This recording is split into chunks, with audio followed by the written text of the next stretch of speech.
Okay, so welcome to the again to the our online course on Maurice Winternit's uh, book, A History of Indian Literature. So today we will continue. And we'll start from the uh, page which we ended last time. It's about page 54 around here. So if we summarize what we have read uh, till now, that is basically the introduction to the uh, very concise information on what Veda is. And today we will go further into the more detailed classification on Vedic literature and its later auxiliary literatures, such as what we call Vedanga, the branches or limbs of later Vedic knowledge. So we start from here. Every work which belongs to one of the three above-mentioned classes and to one of the four Vedas must be designated as Vedic, and the whole Vedic literature is thus presented to us as a long succession of works of religious content. Collections of songs, prayer books, theological and theosophical treatises, which belong to different successive periods of time, but which present a unity so far as they altogether form the foundation for the Brahmanical religious system, and have the same significance for Brahmanism as the Old Testament has for Judaism or the New Testament for Christianity. So here he used this comparison to say that it's the very basic or the very starting point for the later development of Hinduism. Everything actually starts from here, from Veda or the Vedic literature. As Jews and Christians look on their holy scripture, or so the Brahmanic Indians look on their Veda in its whole extent as divine revelation. But it is significant that to the expression holy scripture, there corresponds in the case of the Indians and the expression Shruti, hearing, because the revealed texts were not written and read, but only spoken and heard. So I would like all of you to remember this key concept, Shruti. In Chinese, we will translate Shruti as 天启. That means, well, you know this this expression, 天启, very common in some kind of what we call religious treatises, even in ancient China. We will say 天启. That is a somehow already widely accepted translation for this word, 天启. Okay. And here we also need to emphasize that the tradition of writing in India only develops very late. And sometimes people even think that writing, the concept of writing and writing down something actually comes from the West direction. That means from Iran or from even Afghanistan. The whole history of Indian philosophy bears witness that not only the ancient hymns of the Rig Veda were looked upon as breathed out by the god Brahman and only visioned by the ancient seers, but that also every word in the Upanishads, the latest productions of the Vedic literature, was looked upon as indisputable wisdom emanating from the god Brahman himself. So, according to the Indian myths, it is the god Brahman who created or just emanated all Vedic things from his mouth, which is totally sacred for all Indians who believe in Brahmanism or so-called early Hindu.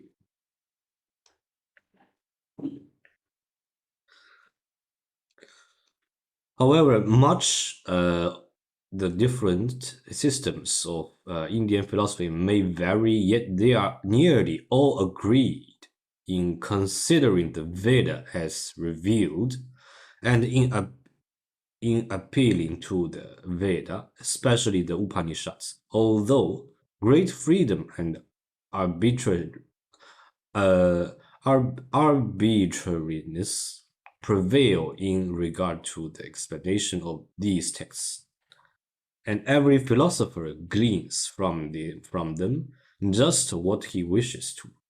Most significant it is that even the Buddhists who deny the authority of the Veda yet concede that it was originally given or created by God Brahman. Only, they add, it has been falsified by the Brahmans and there contains so many errors. So we can see that um, basically, except for some schools of philosophy, most of the uh, philosophical schools in India, uh, they just they just accept the authority of the Veda. And even for Buddhism, they have to admit that it does exist some kind of thing called Veda, but unfortunately, it has been proved to be fake or something else, not good by the god Brahman itself. That's the that's the Buddhist opinion. Other schools, such as the what we call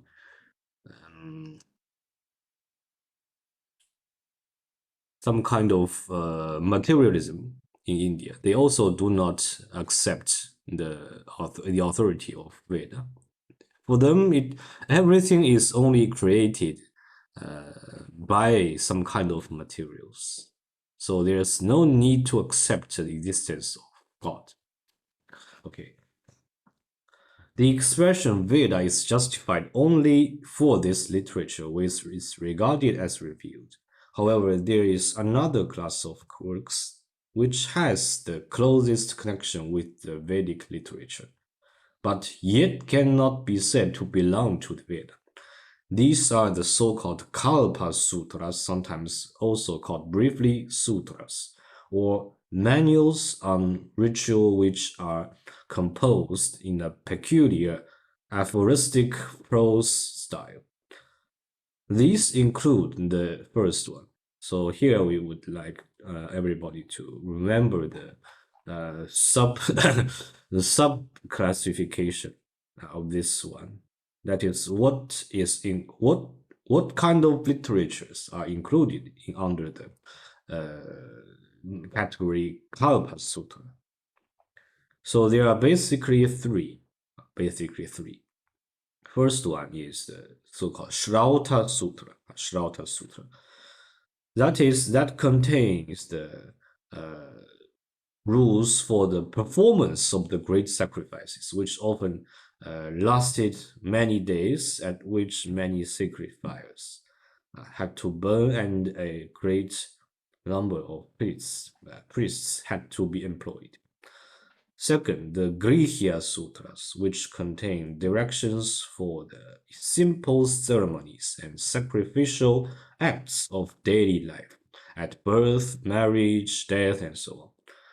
Third one, the Dharma Sutras, books of instruction on spiritual and secular law, the oldest law books of the Indians. Well, actually, for most ordinary people in India, the most common um, things or treatises they can get access to is the Grihya Sutra and Dharma Sutra. That is almost basically focusing on the daily life. For example, for the Grihya Sutra, it will it can guide you to do the correct family sacrifice, but not a very large one. A large sacrifice or sacred sacrifice will uh, have to last many days, and the one who wants to have this sacrifice must ask as many priests to participate in it as possible. But for Grihya Sutras and Dharma Sutras, the performance as written in them is can easily be reached or be performed by ordinary people. And as long as this tradition continues, it it finally became the very core of many Indians as a kind of rules of daily actions. So even today, we can see that in India, especially in the rural area,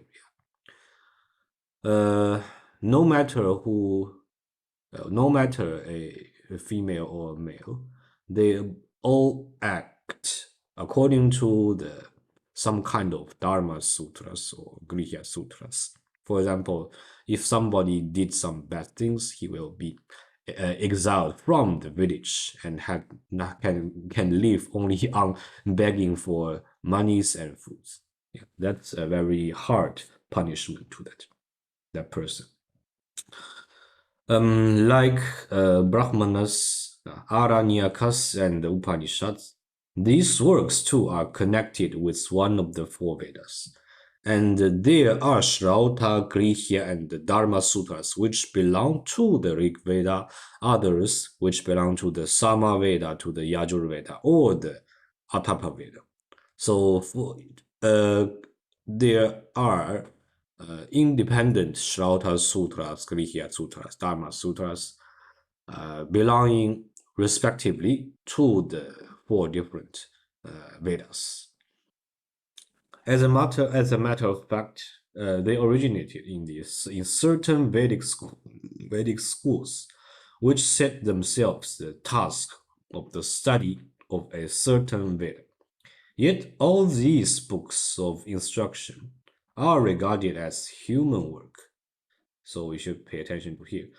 These three things are actually not done by the god or even by the sage, but by ordinary people, by the by human himself itself. Therefore, they no longer are regarded as divine revelation. So that means they do not belong to the Veda itself, but only to the so-called Vedanga, as I have said in the very beginning, Vedanga, or the limbs or the auxiliary science of the Veda. Actually, for Vedangas, there are also other parts. Even for what we still have astrology. Actually, astrology is also a kind of Vedanga, and also grammar is also Vedanga. There are actually totally six, I think, six different Vedangas. All these things all these Vedangas are the auxiliary science, which is a somehow uh, actually protect the Veda itself from deviation from the original transmission. That means the Veda will almost never change from the very ancient time. Maybe some of you will be will feel confused. How can Indians make sure that the Vedas they are using today is still the same as what their ancestors have used, for example, 2,000 or 3,000 years ago? How can they be sure of that? Well, sometimes we need to rely on the very astonishing ability of human memory. Memory is somehow, according to Indians, much better. Better, it's much better for preserving sacred texts than writing down it on papers or even other kind of materials. These Vedangas include, besides the work on ritual, also a number of works on so-called uh, phonetics, grammar, etymology, metrics, and astronomy. Okay, these things are also included. Um, okay, what I've said about Vedanga is somehow wrong, I think. Except besides these three, Shlauta Sutra, Grihya Sutra, and Dharma Sutra, we still have five different things: phonetics, grammar, etymology, metrics, how to separate the Veda, the texts in Veda correctly, metrics, and also astronomy. When and on which place one should perform some kind of ceremonies. That is also important. And if you do not know the grammar or the phonetics of Veda, you also cannot chant it correctly, and a wrong chanting can lead to very bad effect to yourself and your family. After this general survey of the Vedic literature and the literature connected with it, we turn to the discussion of the most important works belonging to the Veda, above all the Samhitas. Okay, now he starts from the a very core section of Veda, that is Samhita. The main section, the main part of Veda is the Samhita. So first comes the Rig Veda Samhita. Indisputably, the oldest and most important of all works of Vedic literature is the Rig Veda Samhita, usually called simply the Rig Veda. Actually, for Rig Veda, there's already many different translations, but unfortunately, there is I can say, no complete Chinese translation for that. My teacher is trying to make a Chinese one. I mean, somehow he is trying to do a complete one, but I don't know how much he has done till now.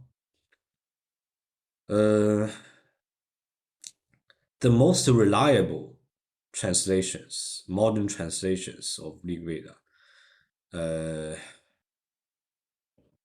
is done by a German scholar. I think this is important, so I must introduce this translation to you. That is called. Let me see, it's here. The person is called this one, Gerdner. It's a German Indologist. So the translation itself is in German. Der Rig Veda aus dem Sanskrit ins Deutsche übersetzt und mit einem laufenden Kommentar versehen, done by the Carl Friedrich Jäger. So it dates somehow around the middle of the 20th century. Till now, it's about 70 years ago. Yeah, 70 years ago. Quite long before. And the most important part of this translation, it has totally 3 volumes, and for each different for each different single part here, he will have here you can see that in the footnote, Gedner has many footnotes, which can help us understand clearly how the composer of these verses are intended, what they are intended, yeah, what they have intended for themselves or for others. Among all the 10 parts, I mean the 10 chapters of Rig Veda, the most, I think, the most interesting one is the last one, the tenth chapter, because it seems to be one of the latest one, done by many later authors, and many mysterious stories or the fables actually originate from the content of the 10th chapter. So it is still a very valuable mine for us to dig out new things. Okay. Of the different recensions of the Samhita, which once existed, only a single one has come down to us. Okay, so there are, I think, more than 10 different schools of Rig Veda Samhita, but unfortunately, we only have one that is still available for modern scholars. In the text handed down to us, this consisted of a collection of 1028 hymns, suktas, which are divided into 10 books, mandalas, circles. That this collection of hymns is the oldest, or at least contains the oldest Indian literature which we possess, is proved indisputably by the language of the hymns. Here we also need to tell everybody about, introduce this person, this one, Vakarnam. He has written a very thick but quite useful grammar on Vedic Sanskrit that is called Altindische Grammatik. If you translate it directly, that is old in grammar of old in old Indian language. That is what is old Indian language for this period. That is direct. That can only be the Vedic Sanskrit, but not other old languages in South India, such as Tamil or Telugu or something else. Okay.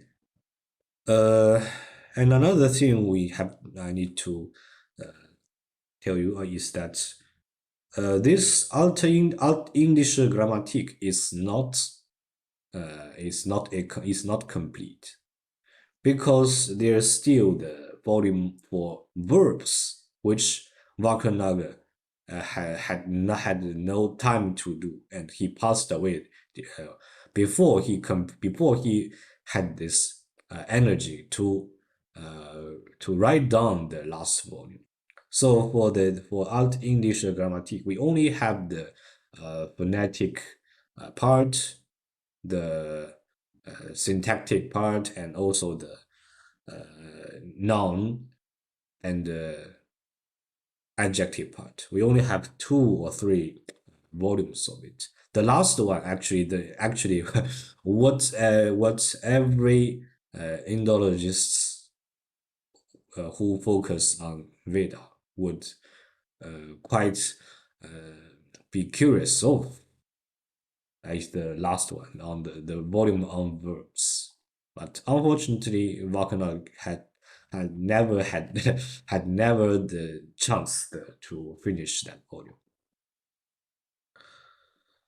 Okay, but the language proves also that the collection is not a single work, but consists of older and later elements, as in the Hebrew book of Psalms.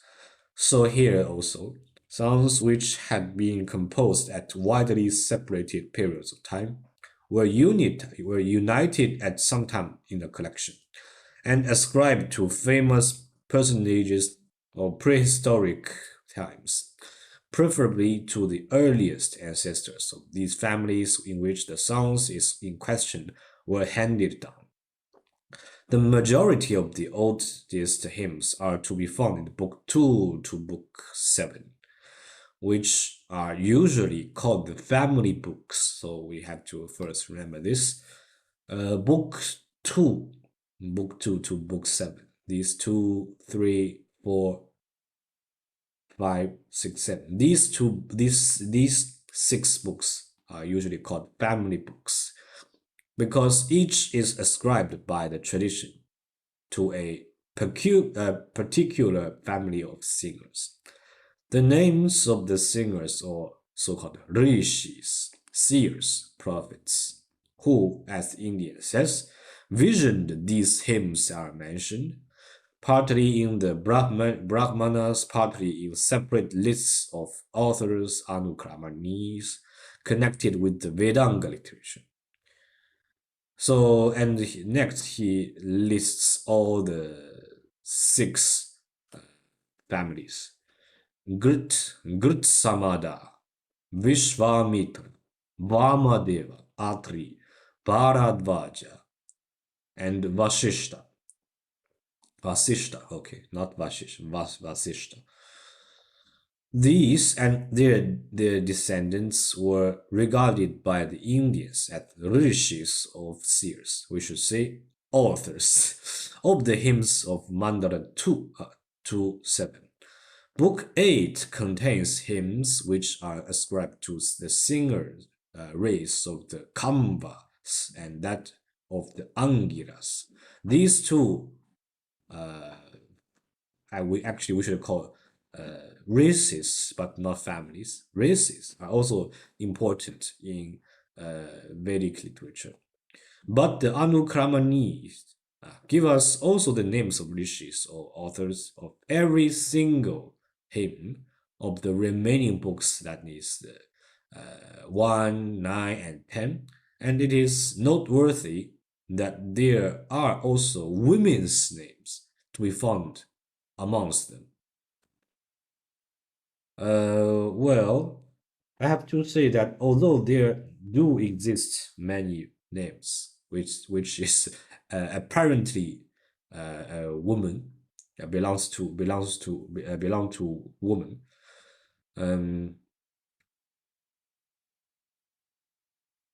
many authors of the authors of many single songs, as we can infer, is very possibly men, not women. Unfortunately, all these lists of names have practically practically no value at all, and in reality, the authors of the Vedic hymns are quite unknown to us, for as it has long since been proved, the tradition which mentions Girtamada, Vishvamitra, and so on, and certain of their descendants, as the rishis of the hymns, disagrees with the statements of the hymns themselves. So the authors and the content of hymns, they just they are not agreeing with each other.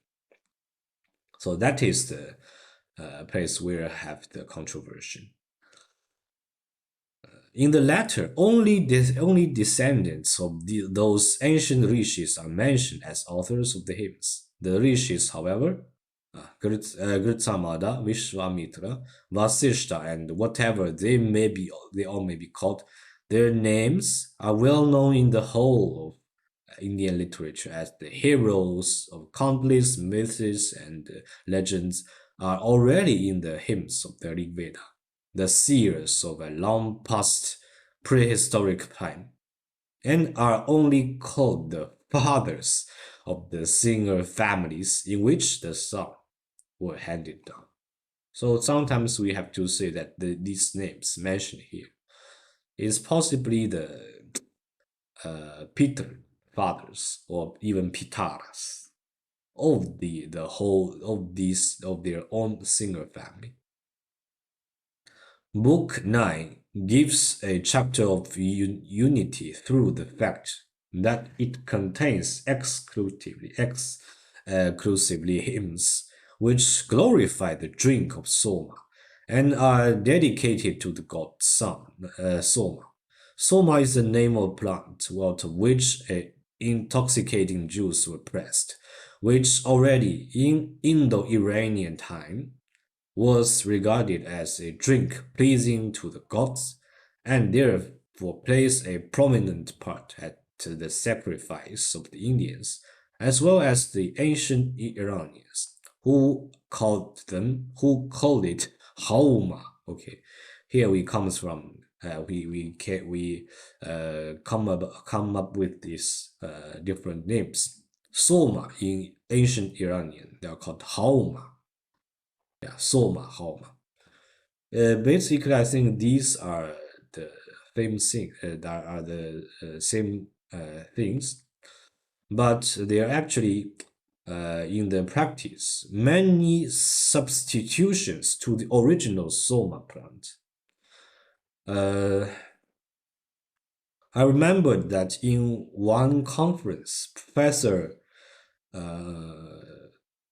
Toshifumi Goto showed us the real Soma plant that he has collected from North India or in the mountainous area. That is really the real Soma plant itself, and it does contain some kind of intoxicating elements in it. When you drink up the juice pressed from that plant, you will get intoxicated in about maybe 20 or 30 minutes after you drink it. So during this intoxication, priests can build a channel for them to communicate directly with their god, so they can know that what the god is thinking. In ancient Indian mythology, however, this Soma drink is identified with the drink of immortality of the gods, and the seed of this divine drink in the moon, the golden gleaming drop in the sky. Therefore, in Book 9 of the Rig Veda Samhita, Soma is celebrated not only as the sacrificial drink dear to the gods, but also as the moon, the king of the sky. Yeah, so here, why Soma is also the name for the moon. Yeah, that is a somehow kind of golden gleaming drop, because the word for we have many different words in Sanskrit describing moon. The first one maybe can be Indu. Yes, that means some kind of drop, and also means moon. And also we have the Soma for the moon. Yeah, some maybe according to the imagination or for ancient Indians, they think that the moon looks like a drop of soma. Then they can give the name soma also to the moon. The most common word for us is to describe moon is Chandra. That seems to be a later origination here. As the Soma cult extended back to the Indo-Iranian period, we can also assume a fairly high age for the Sun of Book 9, which are very closely connected with the Soma sacrifice. The latest parts of our collection of hymns, however, are to be found in Book 1 to 10, which are composed of very diversified elements. Yet that does not mean that there are not some very old hymns which have been preserved in these books, while on the other hand, some later hymns are also scattered in the family books. Altogether, the question as to which hymns are earlier or which later is not easy to decide. For the language on which this decision chiefly rests not only varies according to the age of the hymns, but also according to their origin and purpose, according to whether they arouse more in connection with the priestly cult or with the popular religion. So if you want to really say which verse or which song is earlier, that is quite a difficult task. An incantation, for example, can differ by its language from a song in praise of Soma or Indra, but it need not on that account be later.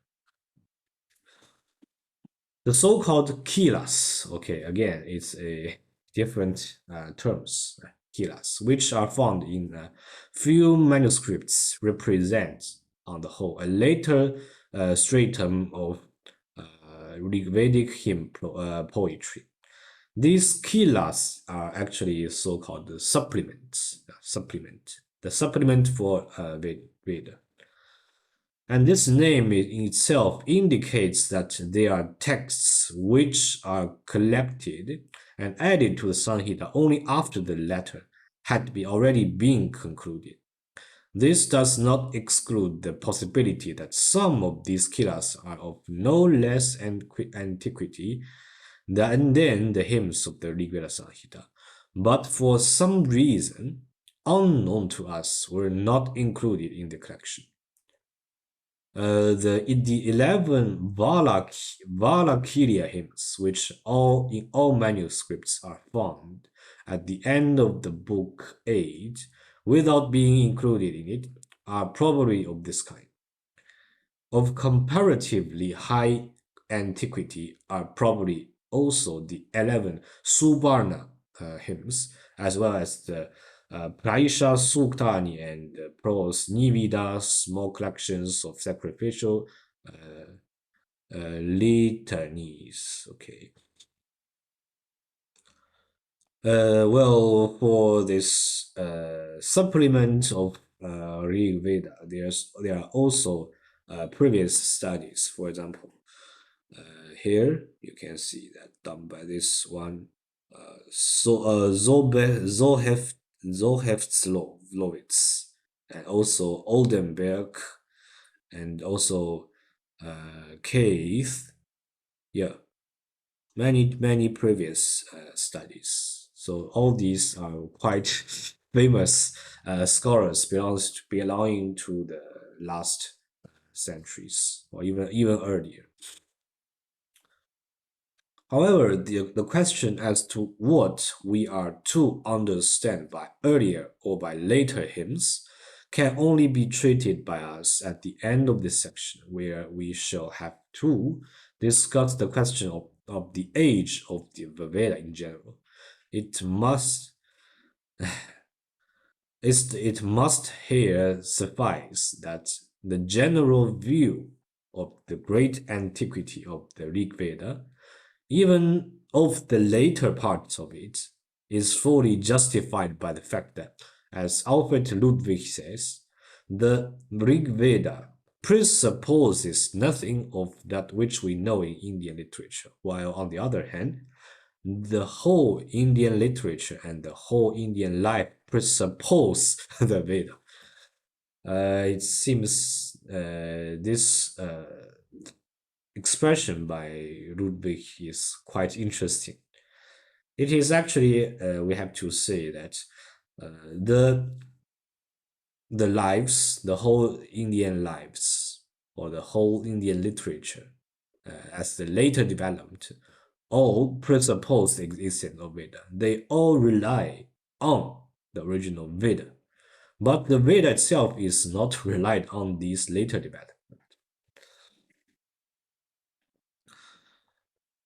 Okay, next to the language, however, the great age of the Vedic hymns is proved chiefly by the meters.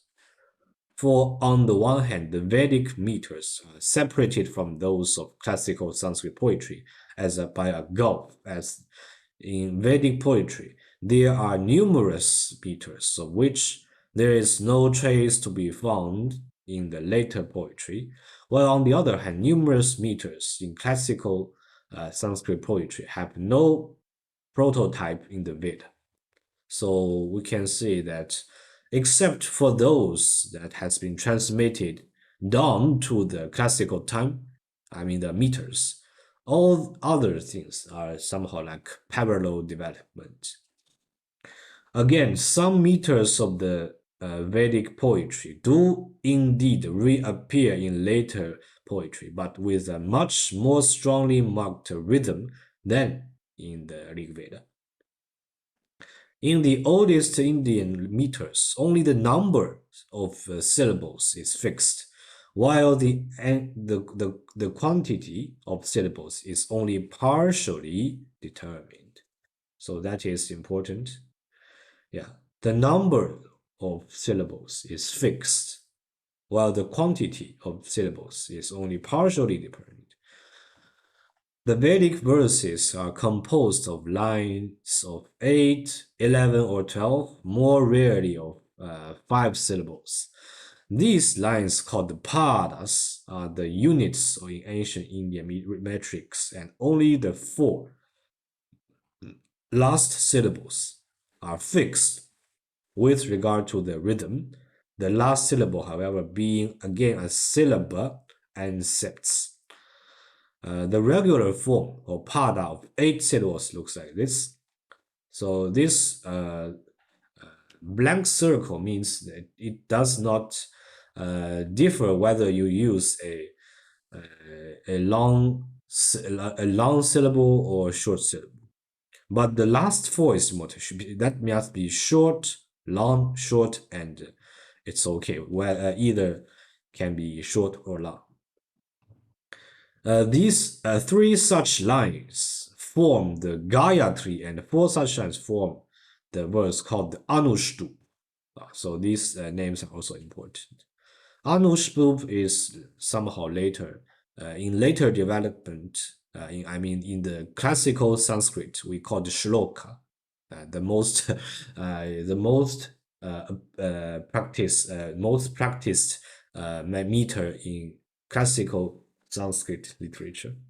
Gayatri is also not rare in later literature, but of course it is very popular during the Vedic time. In the older poetry, the Anushtup stands far behind the Gayatri in popularity. So in the Vedic time, Gayatri is much popular than Anushtup. Later, it is the reverse. The Anushtup becomes the usual verse, and out of it is developed the shloka, the proper meter of epic poetry.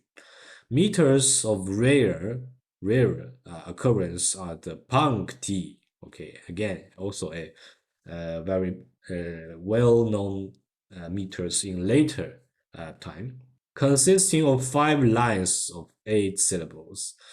And the Mahapankti consists of 6 such padas. The line of 11 syllables have a caesura after the fourth or fifth syllable, and its regular form is as follows. So you should stop by this double danda. So here you must stop. I mean, you should at least separate the word itself. It can be stopped by the fourth or the fifth syllable, and also you can see that the first seven syllables has it can be either long or short. Has nothing to do with the meter, but later it still also need to be long, short, long, and also both are okay. Four such padas form the verse called Trishtup. So before we have Anushtup or four padas look like this. But for Trishtup, the four padas should look like this, 11 syllables per padas. The line of 12 syllables, yeah, again, differs from that of 11 only insofar as it has one more syllable. For the rest, the 2 meters are formed exactly alike. The regular form of the padas of 12 syllables, again, here, although it seems to be a blank, but also we know that the double danda here. So here we have, okay, it's not very, it's not very clear. We change to another book. It's page 62. Let me see. Okay, let me see what it looks like here. Okay, now here we can see a much clearer print scanning. So here you can see that the last 5 syllables, they have a kind of like short, long, short, and both are okay. So the key point is here, the last 5 one. And 4 such padas of 12 syllables gives with a verse which called Jagati. Okay, that is also very popular in later classical Sanskrit verses. We also still have Upajagati. Yeah, that is also kind of very good meter. The regular form of the line of 5 syllables, 4 or 8, of which together give the words called Dvipada Viraj. Okay, the short or long, long, short or long, long, short or long. It looks like this. Let me see. Okay, it's still not very clear. By combinations of different kinds of parts into one verse, a number of more elaborate meters are formed, as the Ushni and Brhati verses, composed of lines of 8 or 12 syllables. How much in old ancient meters everything depends on the number of syllables is proved by the oft recurring speculations in the Brahmanas and Upanishads on the mystical significance of the meters, where the mysticism of numbers comes into play when, for example, it is said with strange logic, the words bhumi, earth, antariksha, atmosphere, and dew, sky, form 8 syllables.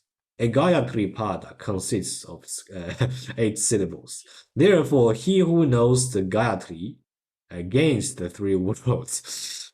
That is, well, some kind of very, what we call as folk etymology for this folk explanation.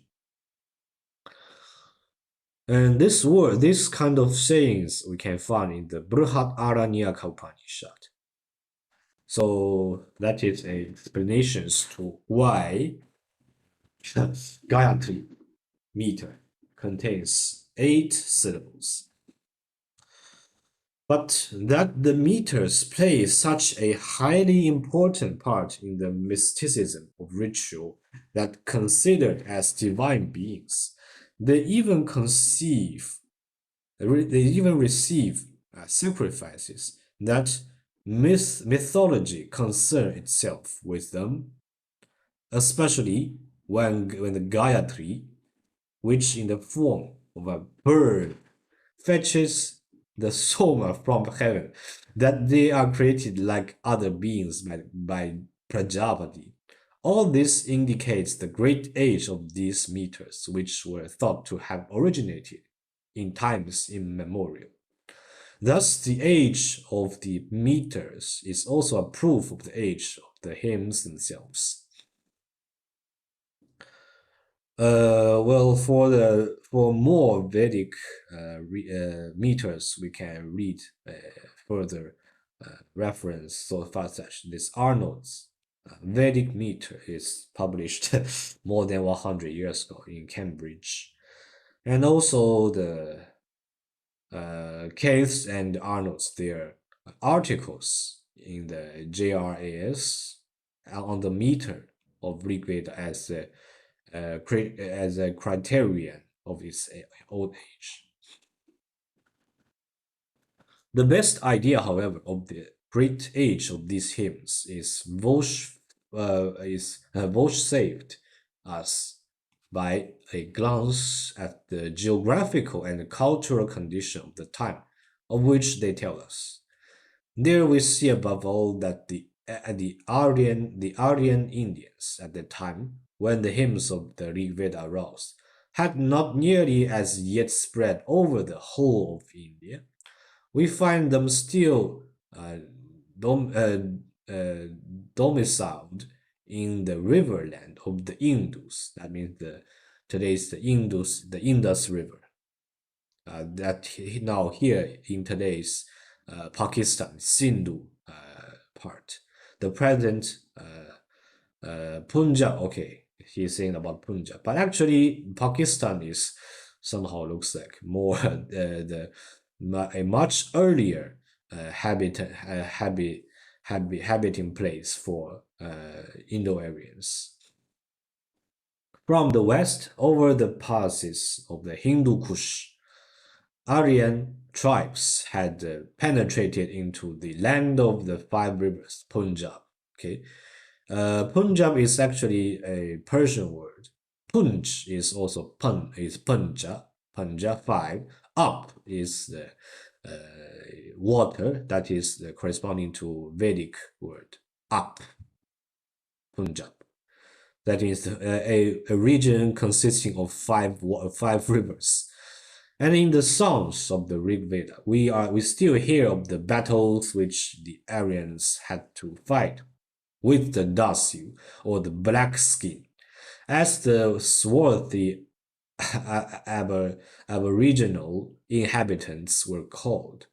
So they will call those Dravidian people Dasu, and because Indo-Aryans they can use the battle the ratas, the battle the battle carriage and also the horse to help them fight. And unfortunately, originally Dravidian people do not have such kind of techniques, so they were somehow defeated by Indo-Aryans and had to move to other places to live. Only slowly amidst continuous fighting against the hated non-Aryans, the Dasyus or Dasas, who know no gods, no laws, and no sacrifices, do they press forward towards the east, up to the Ganges. It is significant that this river, without which we can hardly imagine the India of all later periods, and which up to the present day plays such a prominent part in the poetry as well as in the popular religion of the Indians, is hardly mentioned in the Rig Veda. And here, Winternis quotes Highness lyrics. There are sweet smells and lights by the Ganges, and the giant trees stand there. And beautiful silent figures are kneeling by lotus flowers. So suggestive of people and scenes from the period of Kalidasa does not in the least fit into the times of the Rig Veda. Even the lotus flower, which in a manner belongs to the essential of the later Indian poetry, is not yet a subject or metaphor among the Vedic singers. Altogether, the animal and plant words in the Rig Veda are essentially different from those of later periods. The Indian fig tree, Nyagroda, Ficus indica, is missing in the Rig Veda. The most dreaded beast of prey of the Indian today, the tiger, is not yet mentioned in the hymns. His homeland is Bengal, into which the Indo-Aryan Indians at that time had not yet penetrated. Rice, later the chief product of agriculture and the staple food of the Indians, is still quite unknown to the Rig Veda. Only barley is planted, and at the time of the hymns, agriculture as yet played only a small part. The chief source of income was cattle rearing, and the chief cattle was the bullock. The horse also was greatly valued and harnessed before the chariot bore the warrior to the field, and at the popular chariot races gained praise and glory for the victor. Again, in the song and the invocations to the gods, the prayer for cattle and horses occurs. Also, the strife amongst the hostile aboriginal inhabitants turns on the possession of cattle. Therefore, too, the old word for war or battle is originally desire for cattle. Gavishti, it has some kind of meaning for warfare. Gavishti. That is actually a goal, goishti, actually. Goish. Desire, eagerness, ardor, fervor, desire for fighting. Yes, battle. But this word actually seems to be quite rare in later literature. Not very, not actually so widely used later. Only in the period of Rig Veda.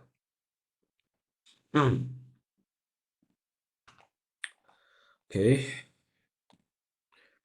In the most extravagant expressions, cows and bullocks are praised as the most precious possessions. The lowing of cows, hastening to the cows, is looked on by the ancient Indian as the sweetest music. Okay, that is quite good for Indo-Aryans. Yeah. The singers are shouting to the god Indra, says the poet, as mother calls low to the cow. Gods are readily compared with bullocks, goddesses with cows. The milk of the cow was not only one of the chief articles of food, but milk and butter formed an essential part of the sacrifices to the gods. The milk was by preference consumed warm as it came from the cow, and the Vedic poets marvel at the miracle that the raw cow gives cooked milk, as the German nursery rhyme has it. How can it be, oh tell me now, the milk is white but red the cow? So a Vedic singer praises the god Indra on account of the miracle that he has put the shining white milk into the red or black cows. However, the high esteem in which cattle were hold no were held proved no obstacle to the slaughtering of cows, and especially of bullocks at the sacrifices, and to the eating of their flesh. An absolute prohibition of cow killing did not exist in the oldest time, although the word ag, agnia, she who is not to be killed for cow, indicates that cows were killed only under exceptional circumstances. Um, Also, the skin of the oxen was used. The tanner worked it up into leather bottles, strings of balls, and straps. There were also already different kinds of industries. There was above all the woodworker, at once carpenter, carriage builder, and the cabinet maker who made especially the chariot. There were metal workers, smiths who used a bird's wings as bellows. Shipping was still in its first beginnings. A canoe provided with oars, probably consisting only of a hollowed out tree trunk, served for the navigation of the rivers. Although the sea was known to the Vedic Indian, it is to say the least highly doubted whether there was yet an extensive maritime trade. However, it is certain that there were traders, and that an extensive trade was carried on, in which oxen and gold ornaments took the place of money. Besides oxen and horses, the Vedic singers implore the gods chiefly for gold, which they hoped to receive as gifts from the rich sacrificers. So after reading these paragraphs, we can have a very brief uh, imagination for the ancient Indo-Aryan society. So unlike the classical society, killing cows or killing oxen is actually somehow allowed, and they even enjoy even enjoy beef, but only for cows. It will only be slaughtered under very extreme circumstances. There's actually one very important Vedic Samhita that is called the Maitrayani Samhita. That is also a different kind of different from the Rig Veda Samhita. It is called Maitrayani Samhita. There is a Japanese scholar called Kyoko Amano. She is doing many research on this Samhita. And in the description of this Samhita, there's the scene of enjoying beef together in a hall by the whole family, and that is actually a very interesting description. Yeah. So the whole family is sitting down in the assembling hall and enjoying the beef together. And there are special part of the ox that they really enjoys, especially what we can enjoy today as the so-called yakiniku. Yeah, that is the roasted meat. Yeah, for ancient Indo-Aryans, they also enjoy that kind of food. And not like today in India, there are so many people who do not who who do not think that killing animals are very good action. Okay. But while we here in the debate of cattle rearing and agriculture, of trade and industry, as well as of deeds of war and of sacrifices, there is not yet to be found in the hymns that caste division which imparts peculiar stamp to the whole of the social life of the Indians of later times, and which up to the present day have remained as has remained the curse of India. Only in one single hymn, evidently late, are the four castes Brahmana, Kshatriya, Vaishya, and Shudra mentioned. Certainly there were warriors and priests, but of an exclusive warrior caste. There is in the Rig Veda has little mention as of one or several lower castes of farmers, cattle traders, merchants, artisans, and laborers.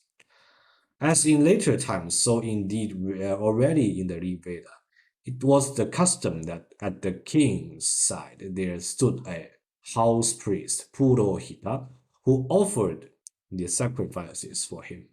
But we still hear often enough, even in the later Vedic period, of sacrifices and ceremonies which the pater the pater familias performs alone without priestly aid. The wife takes part in these sacrifices. Indeed, it is reckoned as absolutely essential that the husband and wife together perform the sacred ceremonies. This participation of the wife in the sacrifices proves at all events that the position of woman in the oldest period of the Rig Veda was not yet so low as later, when the law book absolutely forbid women to sacrifice and to repeat sacred texts. In the Rig Veda, he means in book 8, verse Psalm 31, we read of the married couple, Dampati, householder and housewife, who, with minds in harmony, press the soma, rinse and mix it with milk, and offer adoration to the god.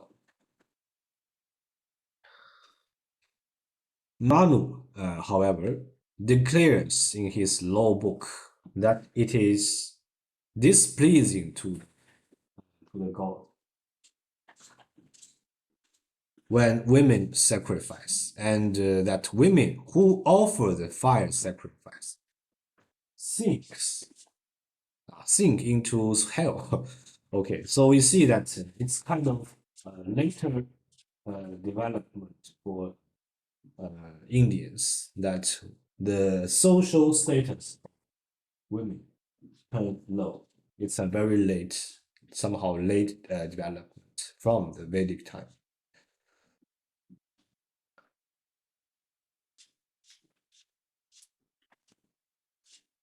Here are some special terms that we need to uh, pay attention to. For example, the Agni Hot. Yes.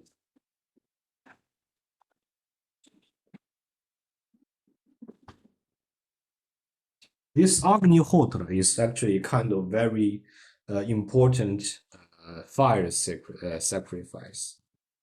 Even for today, we can see the real practice in South India, especially in Kerala.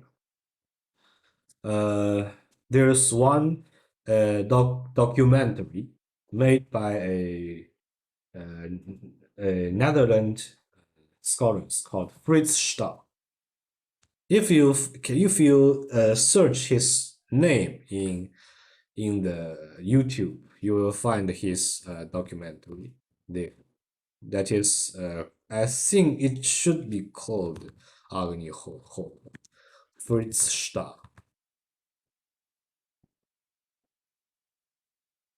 Yes, this person, Fritz Stahl.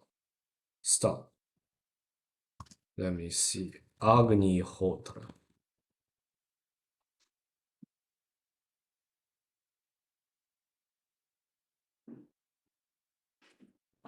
Yes, this one.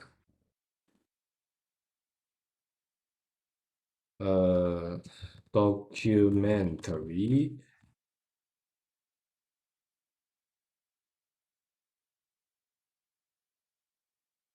Yes, it is his his work. If has anybody who has interest in this documentary can have a look on the on YouTube. It is still available there. But you can see that here the name is called Agni Jaya or Atiratra, a kind of fire sacrifice.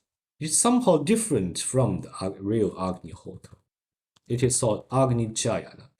That means to arrange, to prepare, preparing the sacred fireplace. That means to build up the altar for sacrificial fire. That is Agni Chaya or Ati Ratra.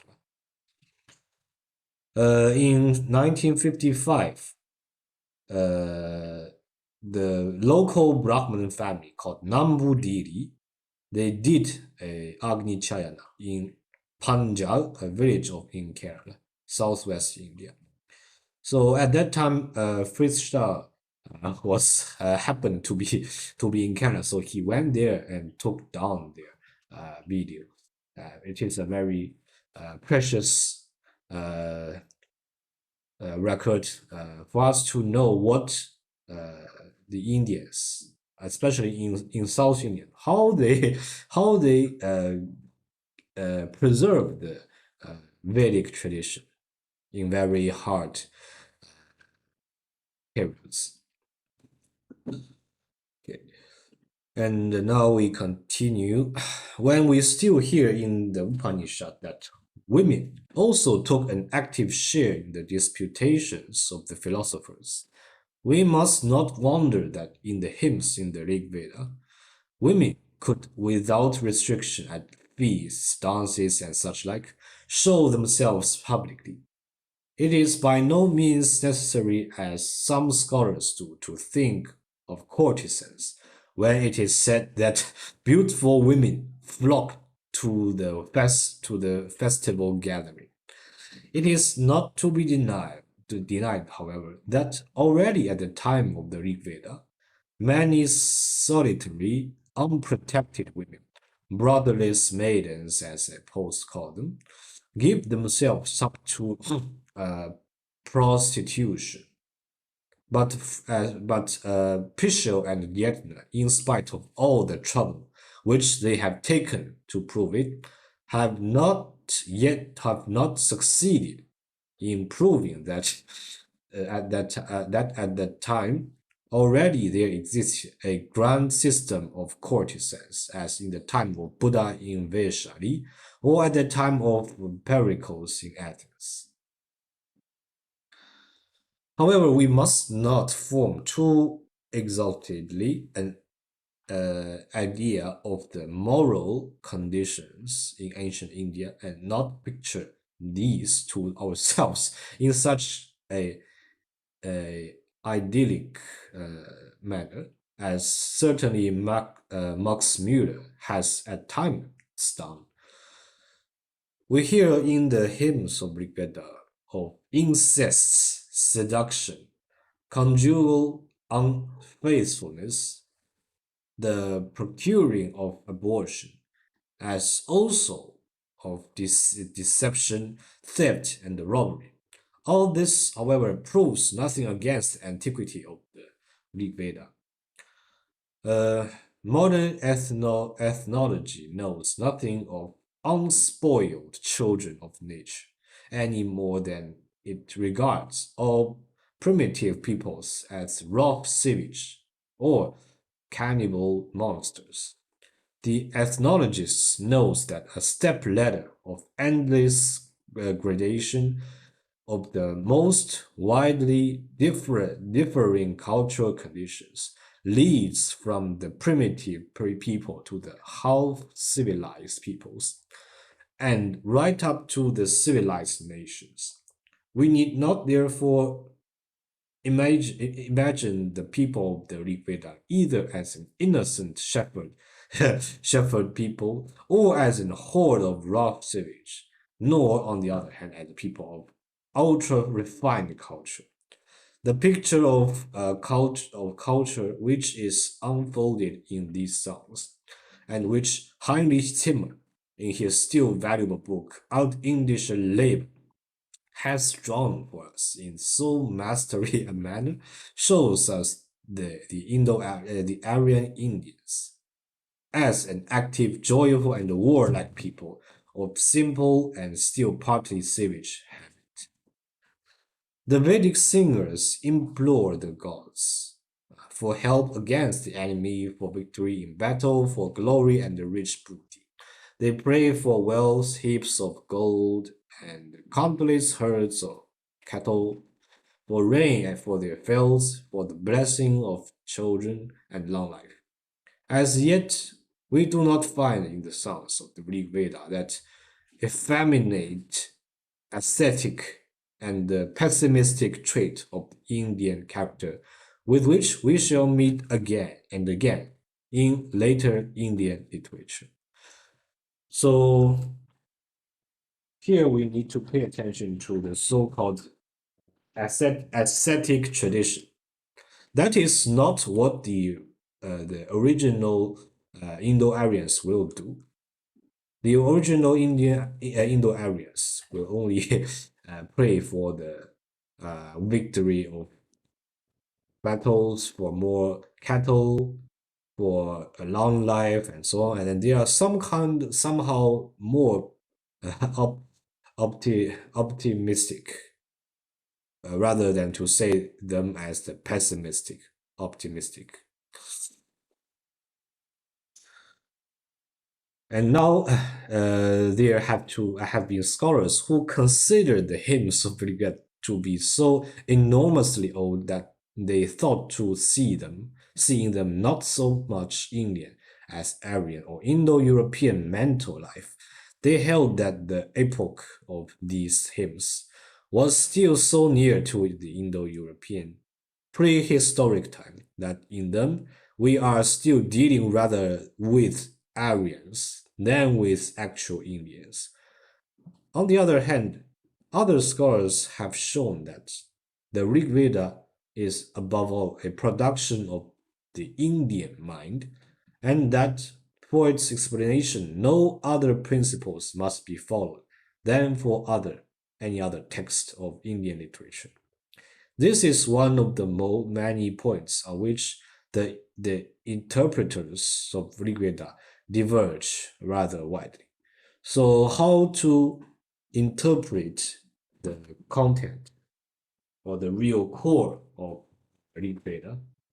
That really depends on different translators and scholars.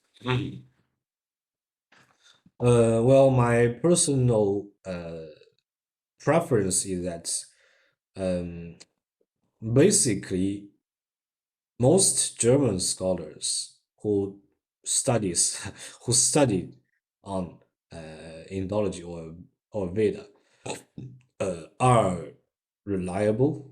I mean, mostly, except for some of them, it seems to be these scholars seems to be not so reliable.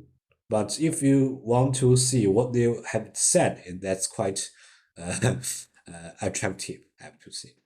Quite attractive. Okay, that is on page 68. Okay. And let me see how much we still need to go. It's still a lot, actually. Even for the section of Veda. a lot to go. Okay, we go back to the place we have done today. It's 68.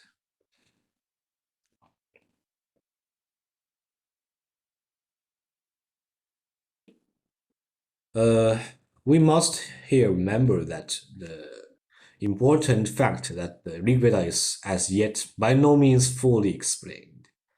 There are indeed a large number of hymns, the explanation of which is as certain as that of any other Indian text.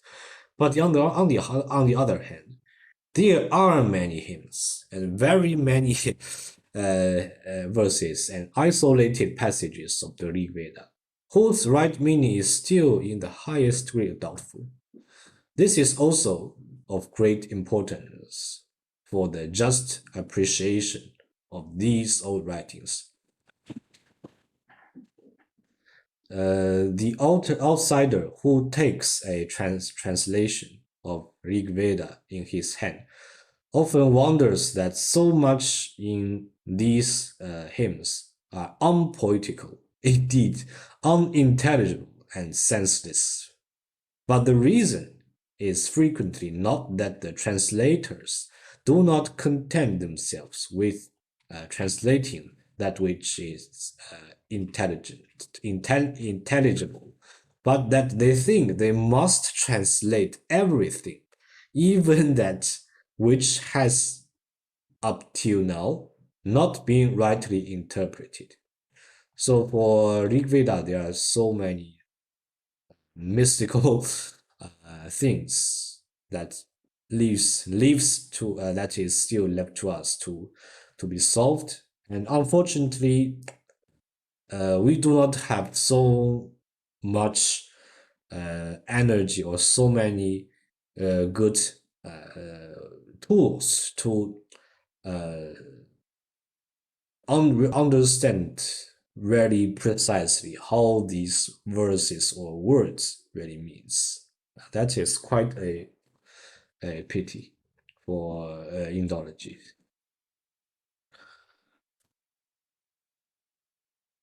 Okay, I think today we have really done a lot of readings.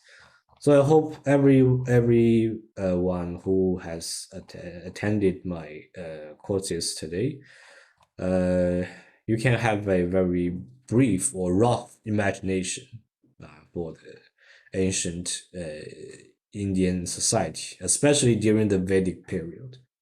So that is different, actually very different from what we know as the so-called classical Indian society. That's different, quite different. And Indo-Aryans during the time of or during the Vedic time, they are much more optimistic rather than to be pessimistic, like the introduction of aesthetic traditions in later time. Okay, that's all for today's online course of reading a history of Indian literature. And again, I want to thank everybody who attends my course today. And if I still had time, next Sunday night we all will also have the readings of Indian philosophical texts, and I hope that everybody will also appear on during that time. Okay, that's for today, and thank you very much for attending this reading course. And we shall meet, if possible, we shall meet next Sunday night at the same time at 7 o'clock.